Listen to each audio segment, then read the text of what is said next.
There's something weird about the Batman story. Since the year 2000, Batman has had more than 41 unique titles across film, animation, and other media. So as far as I can tell, Batman is approaching the status of a modern-day fairy tale, like Little Red Riding Hood, where the broad strokes are just part of our cultural fabric. We're living in a world that is so saturated with superhero stories where even people who've never watched a Batman film or read a Batman comic seem to just know his story. But why? Why is there so much demand for the Batman story? Why do we keep lining up to consume this recycled tale over and over again? There are three moving parts to the Batman story that I want to talk about today. First, I want to talk about the type of world that Batman comes from. I want to understand the type of chaotic world that would ever need a Batman, the world of Gotham City. And then I want to talk about how Gotham personifies its chaos in characters like the Joker, who become something of a funnel for the city's madness. And then I will discuss how the Batman story tells itself in conversation with that chaos, where Batman leads the charge in inoculating the city with order, and what cost that bears on his own existence. Let's begin. Long before Bruce Wayne takes up the Bat-Cowl to purge his city of crime and corruption, Gotham is already consumed with chaos. And different adaptations will tell varying versions of the same story, but Gotham is overrun by crime and poverty, under the thumb of a powerful underbelly, usually the Falcone family. And this chaos manifests itself in the murder of Thomas and Martha Wayne, Batman's parents. Now, I think there's something particularly profound about their murder, and that's besides the fact that it fatefully sets Bruce on the path to becoming Batman. Thomas and Martha Wayne, across the adaptations, are powerful philanthropists. They're some of the few people with genuinely altruistic intentions to redeem Gotham, and some of the even fewer with the capacity to actually have any impact at all on this broken city. As Rachel puts it in Batman Begins, Thomas and Martha Wayne were murdered by the very people that they were trying to save. And so there's something of an Ouroboros to Gotham, the snake eating its own tail, that is. The Ouroboros is an ancient symbol of the cycle of chaos and destruction, depicting the hungry snake devouring itself. It shares ancestry with the ancient Mesopotamian story of Tiamat, who was a primordial serpent of the sea who washed chaos over the newborn earth. And it shares ancestry, of course, with the serpent in Eden, who doomed creation to death and decay. Gotham is a physical incarnation of these ideas. Like the Ouroboros, it devours itself to feed and sustain its own chaos.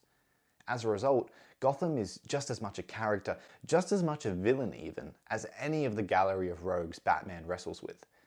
Gotham makes tangible the madness of the Ouroboros in an infinite state of crime and suffering verging on the comic. No matter what Batman does, no matter how many villains he puts down, Gotham subsists as a state of perpetual mayhem, for indeed Gotham's mayhem is what justifies the very existence of the Batman story in the first place.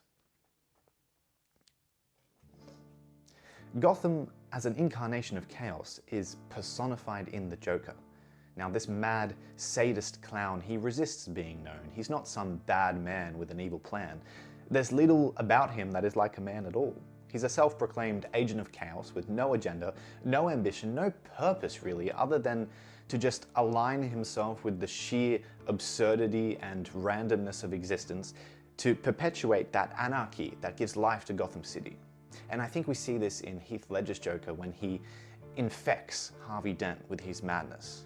Here, the Joker defines himself in oppositions to the quote-unquote schemers of the system. He sees himself as a mad dog chasing cars. He wouldn't know what to do if he actually caught one.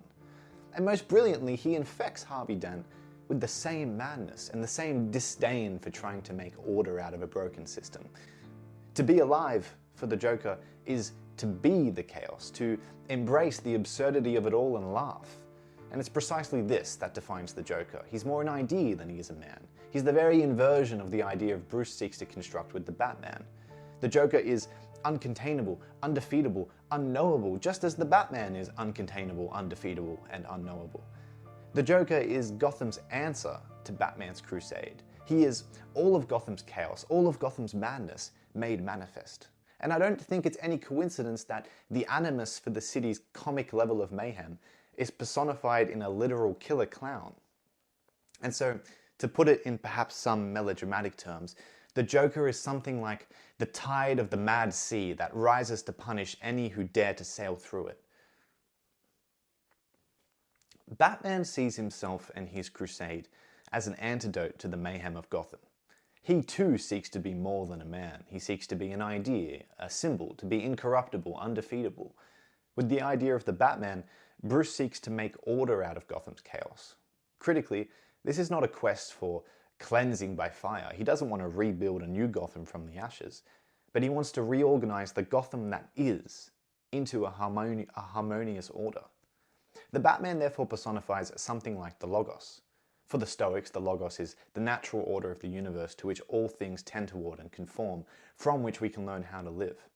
In the Bible, God uses the Logos to create the world from chaos. The Bible also refers to Jesus Christ himself as the Logos, restoring order to earth and in giving his life for the forgiveness of sins. The Logos is something therefore like the spirit of creation itself, that which makes something from nothing and binds the universe together. But this idea predates even the Greeks. We can go back further to ancient Mesopotamia. I already mentioned the Mesopotamian myth of the serpent god Tiamat. Tiamat was the mother of monsters, the spirit of the untamable, primordial seas. In ancient Mesopotamian mythology, the world as we know it comes into being after Marduk defeats Tiamat by cutting her into pieces, pieces he uses to construct the cosmos and the earth and the people in it. In other words, he cuts up the personification of chaos and he uses it to create life and make order. And this myth shares the same themes as Genesis, in that creation is only possible in taming and mastering the mad chaos of existence. Batman is a retelling of this same basic story. The idea of the Batman is a personification of the Logos, to make order out of chaos, to make safety out of danger, security out of uncertainty. Batman pursues this goal indefinitely.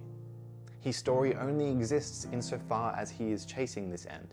Where his story rarely does find conclusion in some adaptations, it usually does so by a Christ-like self-sacrifice. But the point is that his story is never done. A new Batman tale takes its place. Gotham is reborn again in all its madness. A new Bat rises to face it and a new Joker to meet him. The Ouroboros of Gotham continues as Batman and Joker personify the cosmic battle for existence, the eternal tug and pull between order and chaos without end. But this rabbit hole goes yet deeper. For the battle of the spirit of Gotham is not merely fought between the Batman and the Joker, but within Batman himself. Underneath the cowl, Bruce is a broken man. To become the Logos, he has shed his humanity, and now, as Rachel observes in Batman Begins, it is the face of Bruce Wayne that has become Batman's real mask. The truth is that Batman doesn't personify order for the good of Gotham, but rather he instrumentalizes the Logos to satisfy a bottomless rage, a pit of pain that cannot be filled, but nonetheless demands satisfaction, left by the trauma of witnessing his parents' murder. He is perhaps just as mad as the Joker, maybe more so, for at least the Joker knows what he is and makes no apologies for it. This side of Batman is seldom seen on the surface, and we only get peeks of it between the brief fractures in his psyche. But my favorite moments are when he betrays his quest, when he breaks his one rule and kills the Joker. That's where chaos wins out, and the Joker is truly victorious, for he knows he has corrupted the Batman, and therefore infected the Logos, infected the spirit of order with the very chaos it attempts to purify. Perhaps my favorite version of this is the ending of The Killing Joke. Spoilers if you haven't seen or read that. You can skip ahead 30 seconds or so if that's the case. At the end of The Killing Joke, Batman confronts the Joker one last time. Joker shares a joke about two Arkham inmates, two mad men planning an escape from their purgatory asylum. And of course it's implied that the two men are him and Batman. Brilliantly, the joke makes Batman laugh. And under the gentle snow, the two men laugh together and enjoy a unique moment of genuine connection. As the camera pans away, only Batman's laugh remains. And the subtext here is that Batman is confronted with his insanity and kills the Joker. It's a wonderful exploration of the relationship between Batman and Joker, of each animus of order and chaos, of yin and yang, and what's more, it's an acknowledgement of the interdependency between them, and ultimately, a submission into chaos. This is the Batman story. And this is why we will never be bored of it. In the Batman story, we reenact the fundamental tension that subsists within and between us. If you look deep enough, you can see it everywhere. The Darwinian scientists can point to the delicate balance of the evolutionary chain, the absurd tug and pull of existence that facilitates the perpetuity of life, one which is as equally random as it is ordered. The politician can point to the delicate balance of power, where governments who dominate the world are empowered by the absurd ignorance of its voting base. The economist can point to the titans of commerce, where the private interest that bulldozes the world before it in the pursuit of profit is predicated on the shareholder value for the citizens of the very world it commodifies. And most of all, each of us, you and I, can point inside of ourselves, where every day we wrestle with the problem of existence, pulled one way by our base and selfish desires, and tugged the other by decency and empathy. In and through it all, the cosmic jewel of order and chaos reigns, as it always has and always will. And whether you want to or not, so long as you crave the Batman story, so long as you crave any good story, so long will you seek an antidote for what it is to be. Sorry, I might have gotten a little carried away there.